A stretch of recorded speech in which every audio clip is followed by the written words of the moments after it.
યુપીએસસીનું result હમણાં જ જાહેર થયું છે। જે લોકો પાસ થયા એ લોકોની સ્ટોરી, સ્ટ્રગલ બધાની વાતો થઈ। આ રિઝલ્ટ જાહેર થયા પછી એક બે કોન્ટ્રોવર્સી પણ થઈ।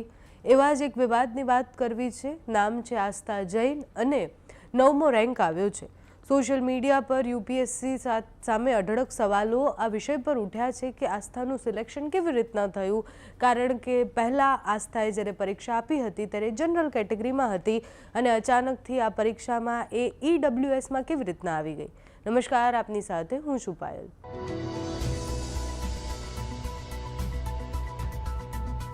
સોશિયલ મીડિયા પર બે ફોટો વાયરલ થયા જે યુપીએસસીની માર્કશીટના હતા। માર્કશીટ છે આસ્થા જૈનની, જેમાં આસ્થા જૈનને યુપીએસસી 2014ની પરીક્ષામાં જનરલ કેટેગરીમાં પસંદ કરવામાં આવ્યા હતા। યુપીએસસીએ 2025ની પરીક્ષાની માર્કશીટમાં એમની બાજુમાં ઈડબ્લ્યુએસ લખેલું છે, એટલે ઈડબ્લ્યુએસની શ્રેણીમાં એ દેખાઈ રહ્યા છે। સોશિયલ મીડિયા પર પોસ્ટ વાયરલ થયા પછી અનેક સવાલો થયા। સરકારી સેવામાં જોડાયેલા લોકોએ સવાલ કર્યા કે એકવાર જ્યારે જનરલ કેટેગરીમાં હતા તો અચાનકથી કેવી રીતના એટલા ગરીબ થઈ ગયા કે ઈડબ્લ્યુએસ શ્રેણીમાં આવી ગયા।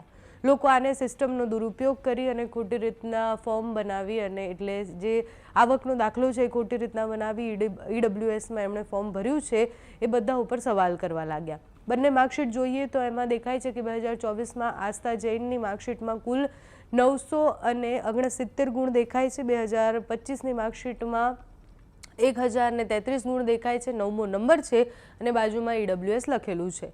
આ બાદ સોશિયલ મીડિયા પર ચર્ચા શરૂ થઈ કે આઈપીએસ બન્યા પછી એ ગરીબ કેવી રીતના થઈ ગયા।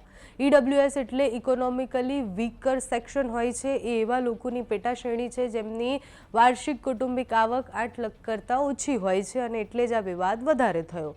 જો કે યુપીએસસી પર થયેલા આ વિવાદોમાં તો બહુ જ બધા ઉદાહરણો છે। 2022નો એક કેસ યાદ કરાવવો છે, જેમાં 2022માં પૂજા ખેડકરે યુપીએસસીની પરીક્ષા 2022માં આપી હતી। 821મો રેન્ક હતો। એના પછી એ અધિકારી બન્યા અને અધિકારી બન્યા પછી ખબર પડી કે ઓબીસીનું સર્ટિફિકેટ અને સાથે જ પીએચનું સર્ટિફિકેટ એટલે ફિઝિકલી હેન્ડીકેપનું સર્ટિફિકેટ બંને એમાં છે અને એના કારણે એ સારા અધિકારી બની શક્યા, એટલે ઉપરની કેટેગરીમાં આવી ગયા, કારણ કે એ બે ખોટી રીતના ફોર્મ એમાં ભરેલા હતા, એટલે એમાં બંને સર્ટિફિકેટ નાખેલા હતા। એના પછી થોડા સમય એમણે જ્યારે કામ કર્યું અને પછી પર્દાફાશ થઈ ગયો કે ખોટા સર્ટિફિકેટના આધારે એ અધિકારી બન્યા હતા અને પછી એમની સામે એક્શન પણ લેવામાં આવ્યા। એટલે 2022નો એક કેસ યાદ કરીએ કે કેવી રીતના ખોટી રીતના સર્ટિફિકેટ ભરી અને પછી લોકો પાસ થઈ અને અધિકારી બની જતા હોય છે। આસ્થા જૈનના કેસમાં પણ લોકો એ જ શંકા કરી રહ્યા છે કે ઈડબ્લ્યુએસમાં ફોર્મ કેવી રીતના ભરાયું। આસ્થા જૈનની વાત કરીએ તો આસ્થા જૈન ઉત્તર પ્રદેશના શામલી જિલ્લાના રહેવાસી છે। એક ગરીબ પરિવારમાંથી આવે છે। અહેવાલો અનુસાર તેમના પિતા એક નાના કરિયાણાની દુકાન ચલાવે છે।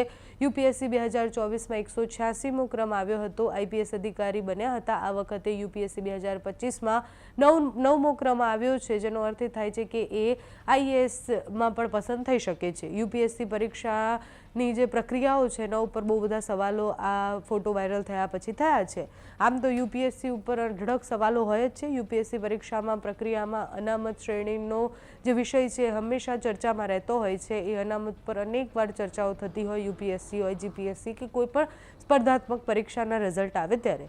ભૂતકાળમાં પણ આવા અનેક ઉદાહરણો બન્યા છે, જેમાંથી એક ઉદાહરણ મેં તમને હમણાં જ આપ્યું। જો કે આખા કેસમાં તપાસ એ યુપીએસસીએ કેવી રીતના ઈડબ્લ્યુએસને કન્સિડર કર્યું છે, ઈડબ્લ્યુએસનું ફોર્મ કેવી રીતના ભરવામાં આવ્યું, એટલે કે ઈડબ્લ્યુએસનો આવકનું પ્રમાણપત્ર એ કેવી રીતના લાવ્યા, એ બધા જ જવાબો એ અધિકારી આપી શકે જેણે એ લેટર બનાવીને આપ્યું છે। યુપીએસસી જવાબ આપી શકે કે કેવી રીતના એ ઈડબ્લ્યુએસ કેટેગરીમાં આવે છે। તો હવે આ વિવાદમાં આસ્થા જૈન શું કહે છે એના ઉપર પણ નજર રહેવાની છે, કારણ કે એમની પ્રતિક્રિયા અત્યાર સુધી આવી નથી।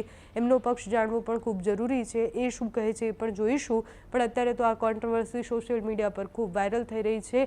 એમની સાથે પરીક્ષા દેનારા લોકો સોશિયલ મીડિયા પર આવી અને લખી રહ્યા છે। તમારું આ વિષય પર શું માનવું છે અમને કમેન્ટ્સમાં જણાવજો। અત્યારે આ વિડીયોમાં બસ આટલું। જો તમે અમને યુટ્યુબ પર જોઈ રહ્યા હોય તો સબસ્ક્રાઈબ કરજો, ફેસબુક પર જોઈ રહ્યા હોય તો ફોલો કરજો, અમારા આ વિડીયોને લાઇક અને શેર કરજો।